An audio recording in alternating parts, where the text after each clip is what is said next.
Es un placer para mí presentarles a Jonathan Marmack como una de las charlas invitadas de la sesión de álgebra y geometría.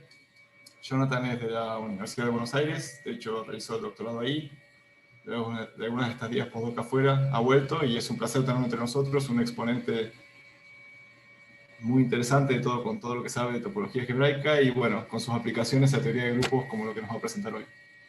Jonathan, muchas gracias por haber aceptado, todo tuyo. Bueno, Iván, muchas gracias por la introducción y gracias a los organizadores por la invitación. Bueno, voy entonces a compartir acá mi pantalla. Y quiero tomar por acá el lapicito o cualquier cosa. Bien. Bueno, entonces voy a hablar sobre productos de potencias enésimas. Pueden ver todos, ¿no? La pantalla entonces.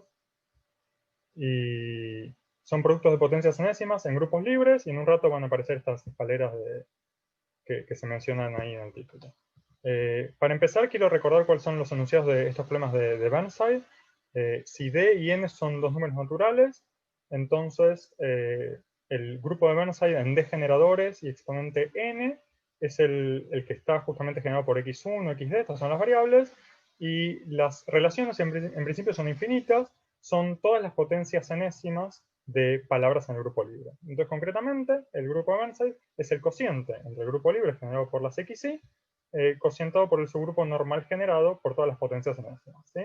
Recordemos que el grupo libre, como conjunto, ¿sí? Los elementos son todas las palabras en las letras XY y sus inversos, ¿está bien? Y donde el producto viene dado por la concatenación de palabras. Acá en principio no hay ni conmutatividad, no hay elementos de orden finito, salvo el neutro. Simplemente XY es el inverso de XY a la menos 1. Pero bueno, estamos imponiendo estas relaciones que aparecen en este subgrupo del cociente. No sé si me pueden ver a mí, yo por lo menos tengo... Sí, no Sí, sé sí, si se te se me ve a mí. bien. Ah, O yo no me sea, estoy viendo a mí. bueno. Ok, perfecto. Bueno, genial, gracias. Eh, entonces, en particular, vamos a checar otra vez, que no me veo, que no veo la pantalla. El reconocer cuando una palabra representa al neutro del grupo de Burnside es tan difícil como reconocer cuando es un producto de potencias enésimas, ¿sí? Esto es justamente por un conjugado de una potencia enésima, es una potencia enésima, entonces así son los elementos que están en este normal generado. Bueno, estos grupos son finitamente generados, tienen exponente finito, n, y una pregunta natural es la que se hizo Burnside en 1902. Él se preguntó si estos grupos son siempre finitos, ¿está bien? Es fácil ver que para ciertos valores muy pequeños de n, cuando n es 2, n es 3 y 4, estos grupos son finitos, pero en general la respuesta es no. Adian y Novikov demostraron a finales de la década del 60 que hay muchos casos en donde estos grupos de acá son infinitos, ¿sí? Este resultado después se mejoró, se bajó esta cota en el n, se probó después un resultado similar para potencias de 2, que son suficientemente altas, y a partir de esos resultados lo que se tiene es que este grupo puede ser finito solamente para finitos valores de n. Entonces, si bien hoy se sabe mucho sobre este problema, hay preguntas muy elementales cuya respuesta todavía no se sabe. Por ejemplo, si el grupo B25 y el B28 son finitos o no. Entonces, ¿cómo se relacionan estas preguntas abiertas con los productos de potencias enésimas? Bueno, están en la definición, pero más allá de eso hay un resultado de Kostrikin de los 50 que usa estas palabras de Engel. Entonces, déjenme recordarles brevemente, las palabras de Engel son una sucesión de palabras en el grupo F2, el grupo libre generado por X y por Y. La primera palabra de Engel es el conmutador entre Y y X, o sea, la palabra Y por X por Y a la menos 1, X a la menos 1, y la palabra de Engel de orden n más 1 se obtiene a partir del anterior haciendo este conmutador con esto. ¿Está bien?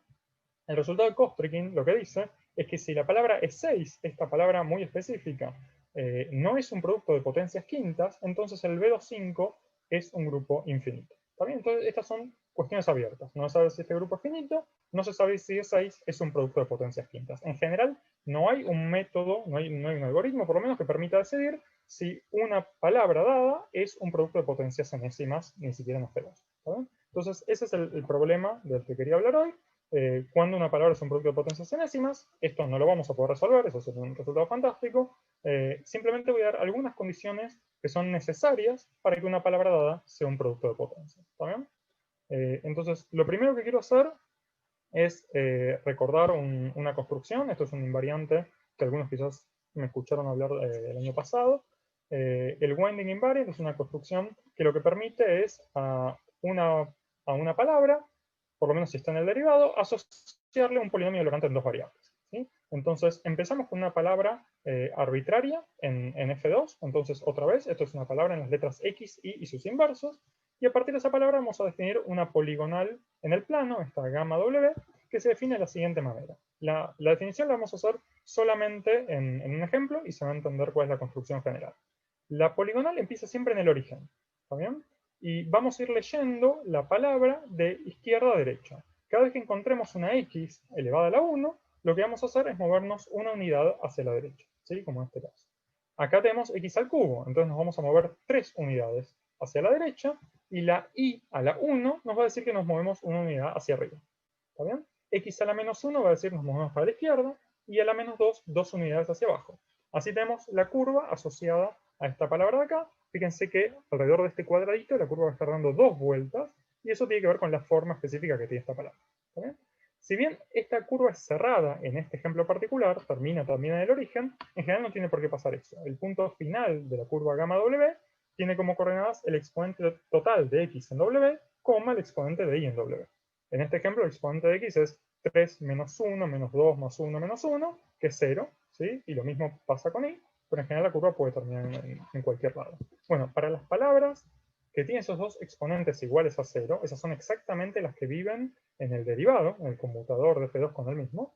Ahí la curva es cerrada y solo para esas palabras vamos a definir el winding invariant, que es este polinomio de Lorentz en las variables X e Y, donde el coeficiente del monomio X a la Y y a la J es el winding number de la curva alrededor de este punto. ¿Sí? ¿Qué era eso? El winding number es la cantidad de vueltas que la curva da en sentido antihorario alrededor del punto.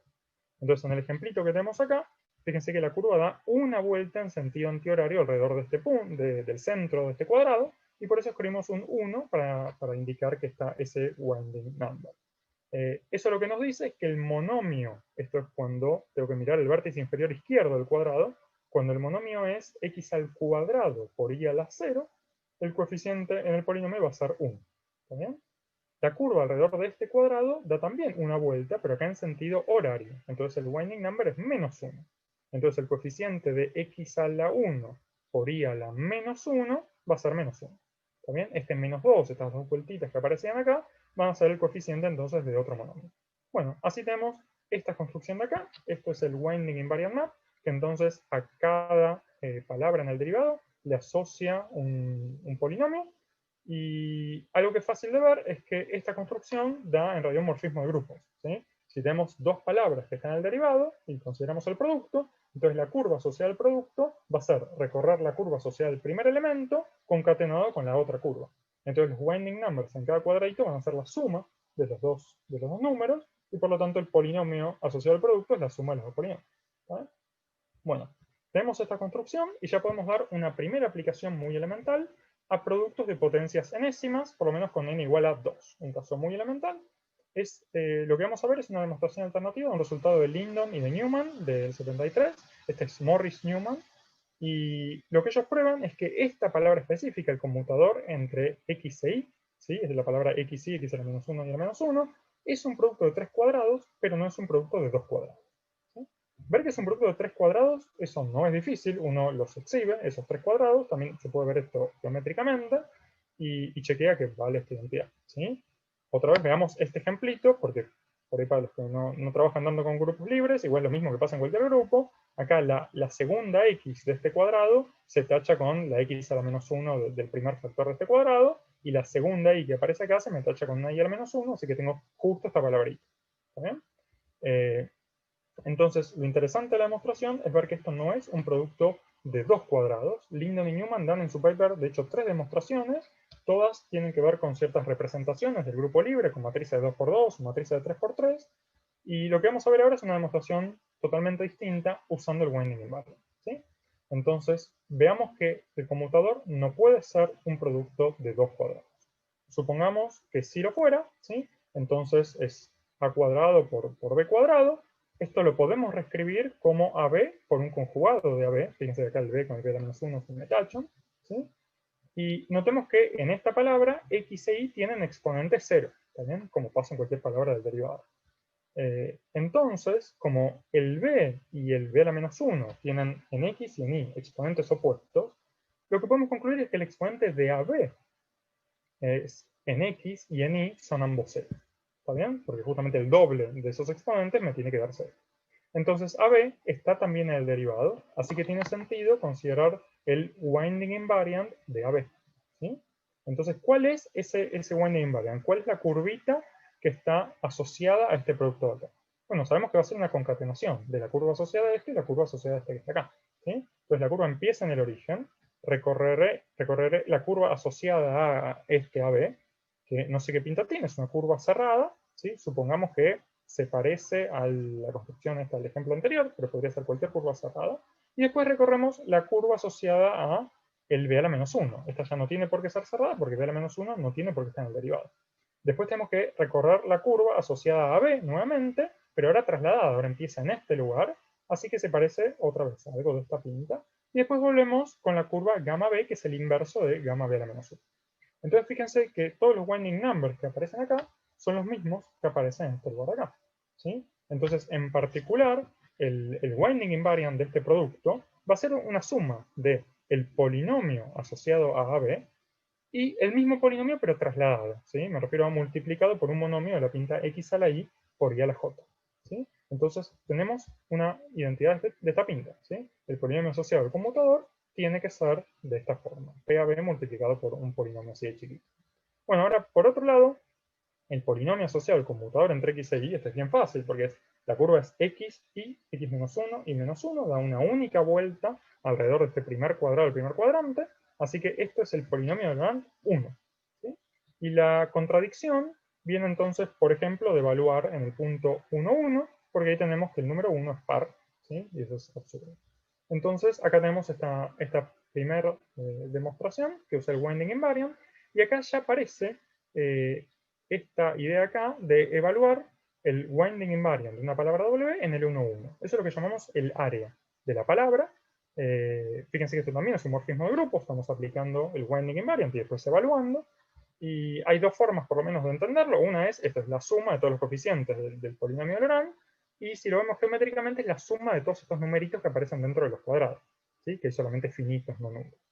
Bien, esta invariante, el área, es el protagonista del primer resultado que nos da una condición general necesaria para que una palabra en el derivado de F2 sea un producto de potencias enésimas. ¿Sí? Lo que dice el enunciado es que este área tiene que ser un múltiplo de n si n es impar y un múltiplo de n sobre 2 si n es par. ¿Sí? Entonces, si hay algo con lo que quiero que se queden de esta charla es con la idea de la demostración de este resultado. ¿Sí? Vamos a ver la demostración bastante completa y si después vienen resultados un poco más profundos, se basan esencialmente en las construcciones que vamos a hacer. ¿Está bien? Entonces, tratemos de probar esto. Arrancamos con una palabra arbitraria en F2', que es un producto de potencias enésimas. ¿Sí? Queremos ver qué es lo que pasa con el área, a ver si satisface esta condición. La primera idea, el primer paso es la idea geométrica de triangular, ¿sí? Que se corresponde con la idea por idea algebraica de poder suponer que este numerito L, la cantidad de potencias que aparece en W, es 3. Y la idea es la siguiente. Para construir la curva gamma asociada a W, empezamos con la curva gamma asociada a 1. ¿Sí? Entonces aparecerá cierta curva, que en principio no va a ser cerrada, y como en algún momento vamos a construir la curva asociada a 1 a la n, lo que tenemos que hacer es concatenar esta curva consigo misma n veces. ¿Sí? Entonces aparece algo de esta pinta, acá en este ejemplito n es 4. ¿Sí? Podría ser cualquier cosa. Y después aparecerá un U2, ¿sí? Que empieza acá, y una curva nuevamente concatenada consigo misma n veces. Después hay un U3, y así van a aparecer tantas curvitas de esta pinta como grande sea el L. En este ejemplo L es igual a 7. ¿Sí? Ahora, fíjense, acá viene la idea de triangular, que este punto que está acá tiene las coordenadas en x y en y, ambas múltiplos de n. ¿Sí? Entonces afirmo que podemos encontrar una curva que empieza acá y que concatenada consigo misma n veces termina justo en el origen. Algo de esta pinta. Lo mismo podemos hacer con este vértice de acá. ¿Sí? Hay una curva que si la concatenamos con ella misma n veces, justo me termina en el origen. ¿Sí? Y esta es la idea. Estoy triangulando el L-ágono medio deforme que teníamos al principio, con estos lados de distinto color, lo estamos convirtiendo, lo estamos dividiendo en triángulos. Entonces, si vemos que cada uno de estos triángulos tiene área múltiplo de n o múltiplo de n sobre 2, vamos a ver que la suma de esas áreas va a cumplir también lo mismo. ¿Sí? Esto se corresponde con la idea algebraica de agarrar la palabra original e insertar potencias de n y sus inversos. De modo tal que cuando tenemos 3 potencias consecutivas, eso me cae en el derivado. Entonces basta ver que cada 3 consecutivas el área es múltiplo de n o de n sobre 2, y así la suma también va a cumplir lo mismo. ¿Sí? Entonces, ese es lo que dice el primer paso. Podemos suponer L igual a 3. Seguimos por acá. Lo que dice el segundo paso, ¿sí? Entonces ya W es un producto de 3 potencias enésimas, dice que en realidad no me importa quiénes son esos A, B y C, sino solamente los exponentes de X e Y en cada una de ellas. O sea, concretamente dice podemos reemplazar A por una prima que tenga los mismos exponentes. Y lo mismo con B y con C. Entonces vamos otra vez a esta representación geométrica. Tenemos acá el triángulo, el mismo que teníamos acá al principio. ¿Y qué es reemplazar A por una prima con los mismos exponentes? Bueno, corresponde acá reemplazar este primer pedazo, este cuarto de la curva roja, con una curva que empieza también en el origen y termina también acá. ¿Sí? Entonces, al reemplazarlo por A', nos va a quedar una curva de esta pinta. Bueno, ¿cómo se modificó el área al hacer un reemplazo de esa forma? Bueno, lo que tenemos que sumar es el área de esta curvita verde concatenado con este pedacito de curva roja, más todos estos trasladados. ¿Sí? Pero todos tienen la misma área, entonces estamos sumando un múltiplo de n. Por lo tanto, la congruencia del área módulo n no cambia al cambiar este A por A'. Lo mismo pasa al cambiar B por un B' con los mismos exponentes o C por un C'. ¿Bien? El tercer paso es la idea donde acá aparecen estas escaleras. Consideramos entonces solamente los vértices del triángulo que teníamos antes, son los finales de las curvas que dependen de estos exponentes, y vamos a tomar el rectángulo circunscripto a estos 3 puntos con los lados paralelos a los ejes X e Y. Es decir, el rectángulo más chico que contiene estos 3 puntos con los lados paralelos a los ejes. ¿Sí? En este ejemplito tiene esta forma, y como podemos elegir por el paso 2 las curvas que dan desde acá hasta acá, de acá hasta acá, etc., los vamos a elegir de manera tal que sean una potencia de Y por una potencia de X, o bien una potencia de X por una potencia de Y. Entonces se van a ver justamente como escaleritas. ¿Está bien? En principio hay 2 selecciones posibles para cada una de estas 3 escaleras. Es potencia de Y por potencia de X o potencia de X por potencia de Y. Bueno, la que elegimos es la que está afuera del triángulo en serio, el triángulo de lados rectos. ¿Sí? Estas 3 escaleras son las que están más cerca del exterior del rectángulo. ¿Está bien? En conclusión, lo que hicimos fue hacer una reducción donde solamente tenemos que calcular el área de este tipo de curvas. Y lo que tiene de bueno es que este triángulo de acá, ahora el borde es una curva que es simple. Ya no hay intersecciones de esta curva con ella misma, como sí podía pasar al principio, o incluso en el triángulo anterior. Entonces, los winding numbers de esta curva en los puntitos que están en el interior son todos 1 o todos menos 1, dependiendo del sentido en el que recorremos la curva. Y los winding numbers de los puntos exteriores son 0. Conclusión, el área de esta palabra o de esta curva es justamente la cantidad de cuadraditos que hay acá adentro, salvo signo. ¿Sí? Entonces, queremos calcular cuál es el área de esta región que vemos acá, en el interior de la curva marrón. El rectángulo que tenemos acá tiene ambos lados con longitud múltiplo de n, así que el área seguro que es múltiplo de n, de hecho de n cuadrado. Entonces basta ver que en realidad cada una de estas 3 escaleritas cumple que su área es múltiplo de n en el caso impar, o múltiplo de n sobre 2 cuando n es par. ¿Sí? Si pasa eso, bueno, restando el área total, vamos a tener el resultado. Eso es lo que queremos ver entonces, que estas escaleras que tienen n-1 escalones, en este caso tiene 3 escalones porque n es 4 en nuestro ejemplo, queremos ver que sin importar cuál es el ancho de los escalones y cuál es el alto, el área siempre cumple esta condición de acá. ¿Está bien? Aclaro que en principio el rectángulo circunscripto no tiene por qué tener los 3 vértices que están en el borde, podría haber uno que esté en el interior, pero en ese caso no importa porque aparece un nuevo rectangulito con ambos lados múltiplos de n, longitud múltiplo de n, y vuelven a aparecer las mismas 3 escaleras de antes. Entonces, observemos que cuando tenemos una escalera de n-1 escalones, la podemos pensar que está formada por ciertos bloquecitos en rectángulos. En el primer escalón tenemos n-1 de estos rectángulos, en el segundo escalón tenemos n-2, n-3, hasta la parte de arriba, así que esta es la cantidad de rectángulos que hay en total, así que sin importar cuál es el área de cada uno de estos bloques, el área total va a ser múltiplo de n, si n es impar, y múltiplo de n sobre 2, si n es par. ¿Listo? Esta es toda la demostración, ¿sí? Se las conté completa. Esencialmente es combinatorio. También hay algunas ideas geométricas muy elementales, pero es una demostración combinatoria que nos ayuda a probar este resultado que dice algo algebraico. Algo que podemos notar es que si bien este invariante, bueno, descarta ciertos candidatos como posibles múltiplos de potencias enésimas, a nosotros al principio hablamos del resultado de Kostrikin, nos interesaría hablar de estas palabras de Engel, ¿sí? Y es fácil notar que si tenemos una palabra que está, esto es el tercer grupo en la Lower Central Series, es simplemente el conmutador entre F2 y su conmutador, ¿sí? Su derivado, por la forma que tienen los generadores de este grupo de acá, ¿sí? Es fácil ver que el área de todos ellos es cero. ¿Sí? Esencialmente vas a recorrer una curva cerrada, algo parecido a la anterior, pero la segunda curva trasladada es en el sentido opuesto. Entonces estas áreas son todas cero y por lo tanto el resultado no nos dice nada. ¿Bien? Porque esto es de 0 siempre es múltiplo de n, así que no podemos descartar ninguno de estos. En particular, las palabras de Engel, cuando es mayor o igual que 2, me caen en este grupo y entonces el área siempre va a ser 0. Bueno, es por esta razón, o esta es una razón, por la cual queremos considerar otros invariantes, ¿sí? Distintos a este del área. Y es acá donde aparecen los primeros dos colores, ¿sí? Lo que vamos a hacer es, en lugar de lo que hacía el área, que era sumar todos los coeficientes del polinomio del winding invariant, vamos a considerar una suma alternada. Vamos a sumar algunos coeficientes y vamos a restar otros. ¿De qué manera? Bueno, estos primeros resultados son solamente para n una potencia de 2 y de hecho una potencia mayor o igual que 4. ¿Sí? Vamos a considerar coloraciones de los cuadraditos del plano, que son estas coloraciones horizontales. Por ahora vamos a pedir que todos los que estén los cuadrados de una misma fila sean todos del mismo color. ¿Sí? Pintamos con azul o con rojo, y si hay dos filas que están a distancia n sobre 2, vamos a pedir que reciban colores distintos. En este ejemplito particular, n es igual a 8, así que la primera fila y la quinta fila tienen colores distintos.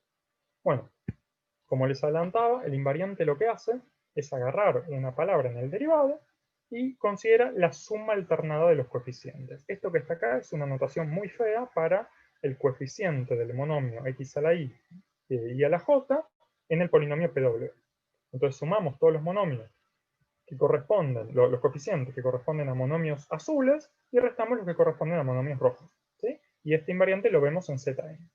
Bueno, ¿qué es lo que dice el resultado? Que en el caso este, en que n sea mayor o igual que 4 y una potencia 2, entonces si tenemos cualquiera de estas coloraciones y un W en el derivado, que es una potencia, un producto de potencias enésimas, entonces el invariante tiene que ser trivial, ¿sí? Entonces esto tiene que pasar para todas las coloraciones, ¿sí? Ya tenemos varios invariantes, cambiamos uno que teníamos el área por, no sé, muchos que tenemos la 2 a la n sobre 2, ¿sí? Y la demostración, no me quiero meter por una cuestión de tiempo con mucho detalle, pero es esencialmente la misma que ya hicimos con el área. Solo que en el momento que uno llega a las escaleras, en lugar de ver el área de las escaleras, lo que va a querer ver es que sin importar en qué posición, en qué lugar en el plano está la escalera, cuál sea el ancho de los escalones y cuál sea el alto, siempre la cantidad de cuadrados azules adentro menos la cantidad de cuadrados rojos es un múltiplo de n. ¿Sí? Entonces es ya un problemita combinatorio, no digo que sea trivial, a mí me lleva un rato, pero ya es una cosa que uno puede pensar.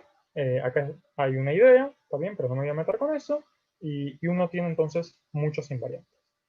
Una primera aplicación, una ventaja que tienen estos invariantes en comparación con los del área, es este ejemplito acá. Este es un ejemplo nuevo, donde probamos que para n mayor o igual que 4, una potencia 2, este conmutador elevado a la n sobre 2 no puede ser un producto de potencias enésimas. ¿De dónde viene la idea? Bueno, nosotros, lo tengo el lapicito acá, ¿cuál es la curva asociada a este conmutador elevado a la n sobre 2? Bueno, es hacer x, y, x-1, y-1, n sobre 2 veces, ¿sí? Así que hay un único winding number no nulo, y por lo tanto el polinomio asociado a este w es el polinomio de Laurent n sobre 2. Entonces el área es n sobre 2, que es un múltiplo de n sobre 2, así que el resultado del área no me dice nada. sobre este elemento acá. Pero si consideramos cualquiera de estas coloraciones, ¿sí?, horizontales, sin importar si este cuadradito lo pinté de azul o de rojo, resulta que este invariante me va a dar n sobre 2, bueno, o menos n sobre 2, que es lo mismo en Zn. En particular, como es no trivial, lo que tenemos es que esto no puede ser un producto de potencias enésimas. Y de hecho, estos invariantes ya se pueden usar para estudiar algunas palabras de Engel. El último resultado que les quiero contar de esta familia de invariantes asociados a coloraciones es un resultado mucho más general, que lo que me permite es colorear, ya no estoy obligado a hacerlo horizontalmente. Va a poder pasar que cuadrados en la misma fila reciban colores distintos. Seguimos coloreando por ahora con dos colores, y las coloraciones vienen dadas por ciertos morfismos que van de z por z en Zn, ¿sí? Se tiene que cumplir alguna condición, no me voy a meter acá con precisión en el enunciado, pero nuevamente está este invariante que lo que hace es sumar los coeficientes en cuadrados azules y restar los coeficientes en cuadrados rojos. Hay muchísimos más invariantes que lo que teníamos antes. En algún sentido, si uno ve independencia lineal de estos invariantes, ahora tenemos una cantidad cuadrática, mientras que antes teníamos una cantidad lineal. Y eso va a ser vital para ciertas aplicaciones. Entonces, en el final de la charla, quiero contarles eso. Lamentablemente no voy a poder volver al enunciado este de Kostrikin, eso sería lo ideal, decir algo sobre B25. Estamos lejos de hacer eso, pero quiero contarles un par de aplicaciones que tal vez a algunos de ustedes les parecerán un poco más técnicas porque aparecen conceptos con los que tal vez no están familiarizados. La idea de grupos metabilian y lo que se llama el problema de Bernstein restringido, pero ahora voy a definir y enunciar este problema. Antes de hacer eso, déjenme decir algo que en realidad se deduce de todos estos resultados que ya vimos, que es lo siguiente. Los invariantes que construimos, sea el del área, el de las coloraciones horizontales, o este último resultado de acá mucho más general, nosotros vimos que se anulan en las potencias enésimas, ¿sí? Lo que está escrito acá, esta es la notación estándar para el subgrupo normal generado por las potencias enésimas en esferas, ¿sí? Entonces, los resultados dicen justamente que nuestros invariantes se anulan acá. No es difícil ver que se anulan también en F2''. Eso tiene que ver con la forma de las curvas asociadas a los generadores de este grupo, ¿sí? Esto es, vamos a recorrer una curva, recorrer otra, recorrer la primera en sentido opuesto y la segunda en sentido opuesto. Entonces directamente el winding invariant de los elementos ahí es 0, ¿sí? Ni hablar de hacer sumas alternadas de los coeficientes. Entonces tenemos que todos estos invariantes, cada uno de ellos, induce un morfismo que en realidad sale de este cociente y va a parar a Zn, ¿sí? Vamos a ver en un minuto cómo usamos estos morfismos de acá. ¿Cuál es la definición de grupo metabeliano, metabiliano? Bueno, un grupo es abeliano, ya sabemos, si su derivado es 0. Metabeliano es la siguiente condición más débil. Es pedir solamente que G'' sea 0. Es decir, que G' sea abeliano. ¿Está bien? El grupo metabelian libre de rango D se define como el grupo libre de rango D cocientado por su 2 veces derivado. ¿Está bien? Este grupo no es libre, es metabelian libre. Así como los abelianos libres no son libres, son abelianos libres. Este es el grupo más grande con degeneradores y metabelian. El grupo de Benside, que ya recordamos la definición al principio, es esta que está acá, tiene un nombre ahora más usual quizás, o más natural, que es el grupo libre de rango de I exponente n, porque es el grupo más grande en degeneradores y exponente n. Cualquier otro es un cociente de este que está acá. ¿Sí? ¿Qué es el free metabelian group de rango de I exponente n? Bueno, es mezclar las dos condiciones que dijimos anteriormente. Es decir, cocientamos por este producto, ¿sí? Todas las potencias enésimas y el 2 veces derivado. Este grupo de acá se puede ver como el metabelianizado, la metabelianización del grupo de Benside. Es simplemente cocientar este por sus 2 veces derivado. Entonces, estos grupos de acá son ciertos cocientes de los grupos de Benside, y a diferencia de lo que teníamos en los ejemplos anteriores, estos se sabe que son siempre finitos, ¿sí?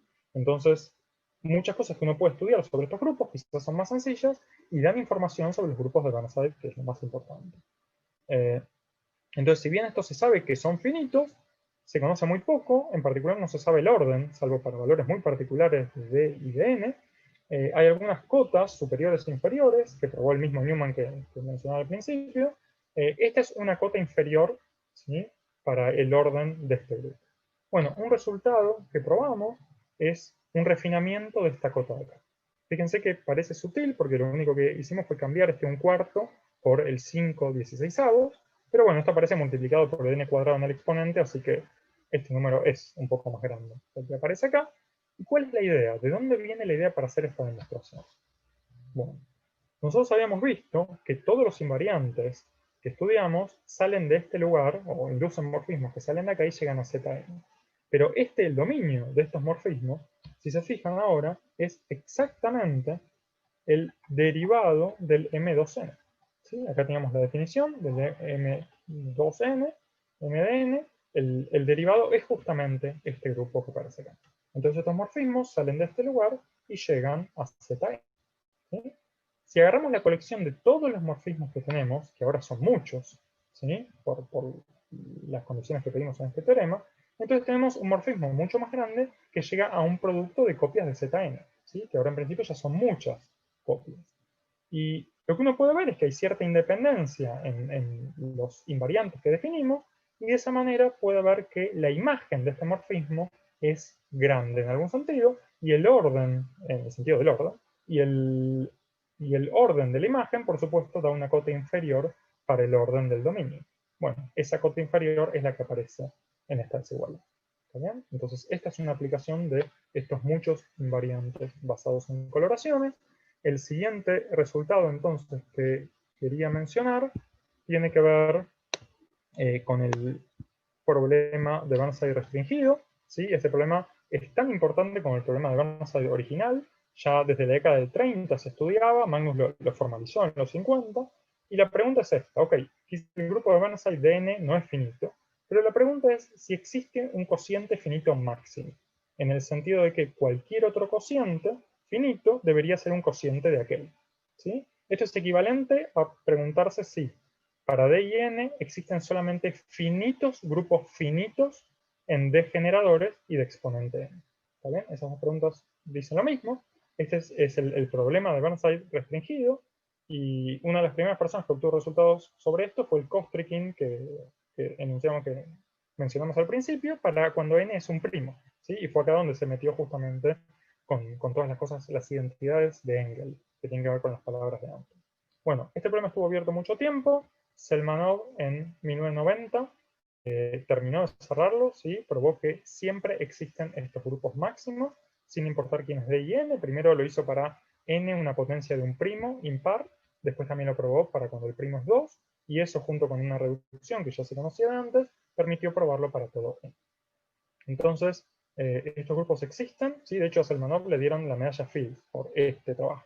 ¿Sí? Era un problema importante, lo habían empezado muchas personas, y estos grupos se denotan de esta manera, también se les llama B sub 0 de DN, coinciden con el grupo de Bernsey cuando este es finito, ¿sí? Obviamente y es el mismo, es el cociente finito máximo, pero si no, son grupos distintos, y se sabe otra vez muy poco sobre ellos.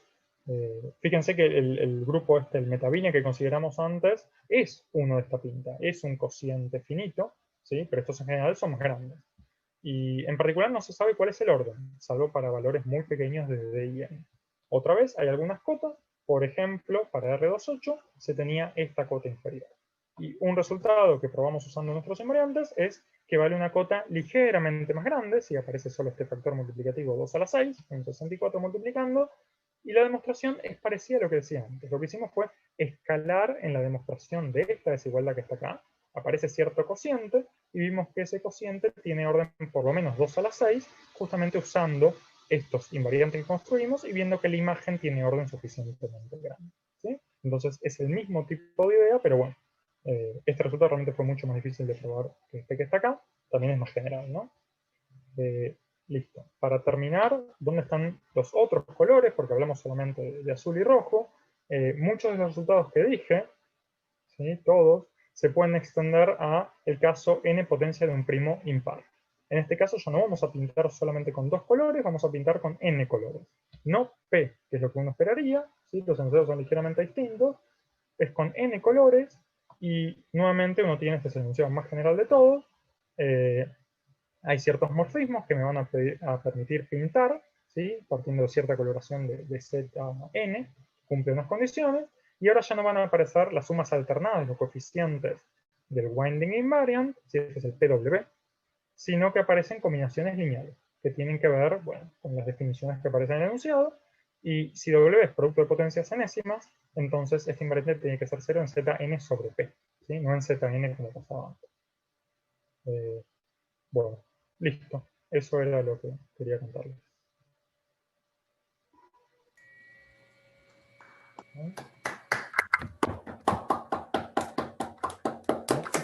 Gracias. No sé si hay preguntas. Sí, preguntas, comentarios.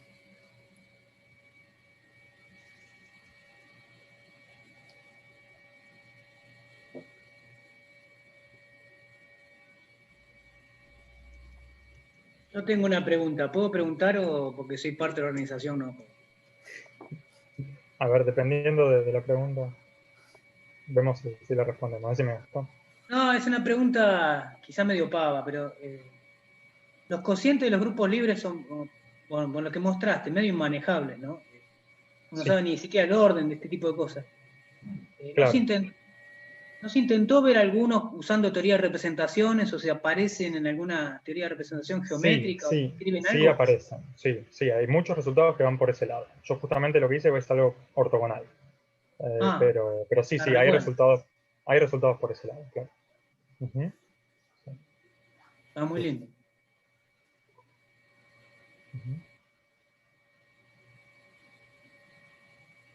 ¿Más preguntas o otros comentarios? Bien.